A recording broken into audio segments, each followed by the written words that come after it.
talk a lot and manage relationships and try and make sure that we meet expectations across the board, not only me but my team and everyone in the company, if anything, because a lot of the time I'm the person that the clients really engage with.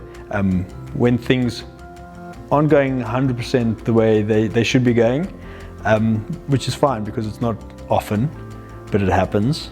So yeah, I'm that person that hopefully makes sure the clients are getting what is expected, and if not, to make sure we do our best to get them into that space. I think about 12 years, give or take a year. If I remember correctly, I think everyone was very open and friendly and willing to support. So I started as a intermediate developer at the time. So under Karina, so at the moment Karina is working at Hollard, so she was my boss and she interviewed me. And it was a little bit daunting starting a new company because I was a little bit out of my comfort zone at the time. I knew some of the stuff we did, but there was some of the stuff that I had no idea. But I can talk my way out of a situation, so I got the job, and I wouldn't say the rest is history, but the first day was great. I think I got here, the likes of Yaku made time to, when they saw me and didn't know who I was, to introduce themselves and find out, how the day was going. I remember that people I had really no idea how to approach were coming to me and saying, listen, are you doing okay? Is there anything you need, any support? I know our office manager at the time making sure that the stationery pack and everything that needed to be given to me was there, and I thought that was cool. Like I said, I got a stapler for, I have no idea why, still to this day I don't use a stapler that often, but I had one. So it was a different experience, a very good experience. I think I didn't know what to expect. Coming into a new job, my previous company, I was there also for a few years, so it was a change, but it was a good change.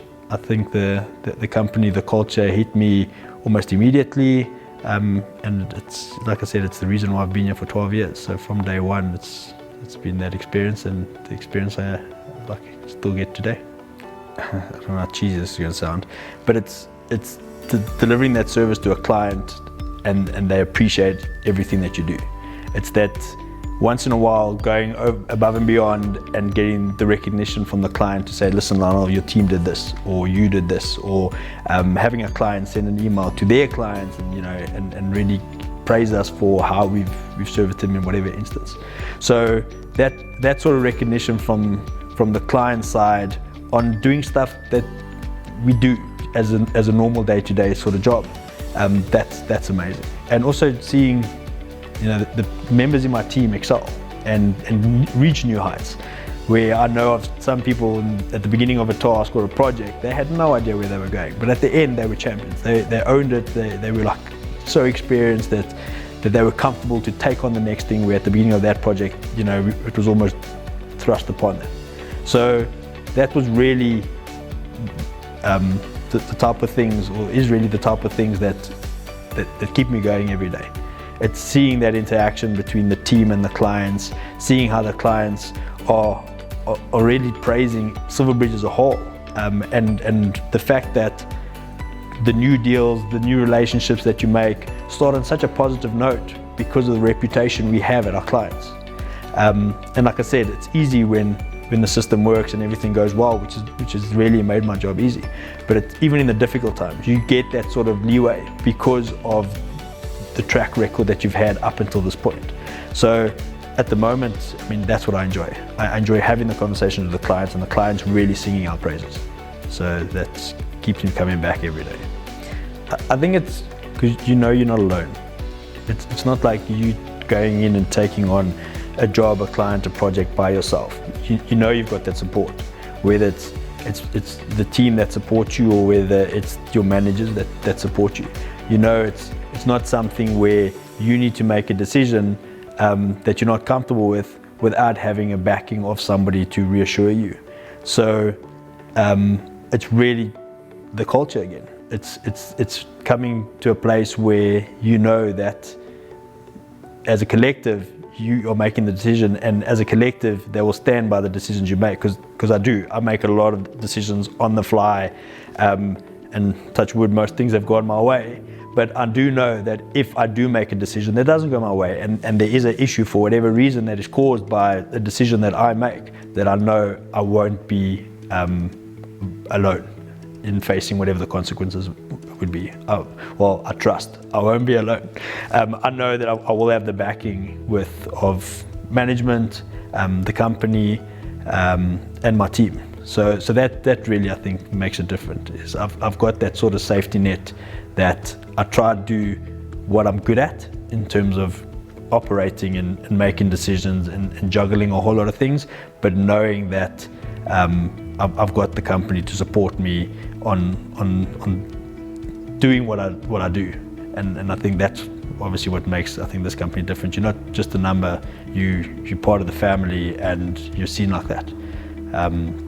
So if anything, that's where I've almost differentiated SilverBridge from our clients, and seeing how we work with people, and some of the bigger organizations work with people, and that's why I'm very happy with where I am at the moment. I think at the moment, obviously, the conversation goes around, I guess, COVID-19 and the lockdown and the pressure a lot of industries and companies are under at the moment. Where my side of things is, we're excelling. I mean, we're getting deals. We're under a lot of pressure. Our services are in massive demand, and on top of all of that, again, it's the fact that we're very cutting edge in a lot of things that we do. So, I mean, I think I've got 30 t-shirts that have got something related to SilverBridge in one way or another, which is great, because it's a memory that every shirt comes with. It's the year-end functions. It's the fact that some of the road trips, there's a mystery around it. It's the sports days. It's the poiki that's famous, within the company. And we talk about, the regular things that we do, as well as the unexpected things. Like at the moment, every month has got a theme. I mean, that's amazing. And a lot of the themes are around our well-being. So those are the things that for now, the conversations that we're having. And if there is the fact that this disruption has come with COVID and the coronavirus, hasn't disrupted that.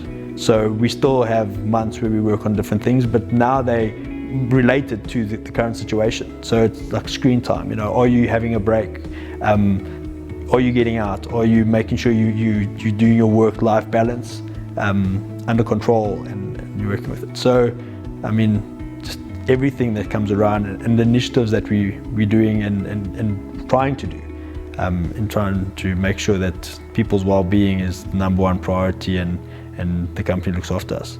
So again, it's the fact that we are individual people that we have seen and take notes of every day.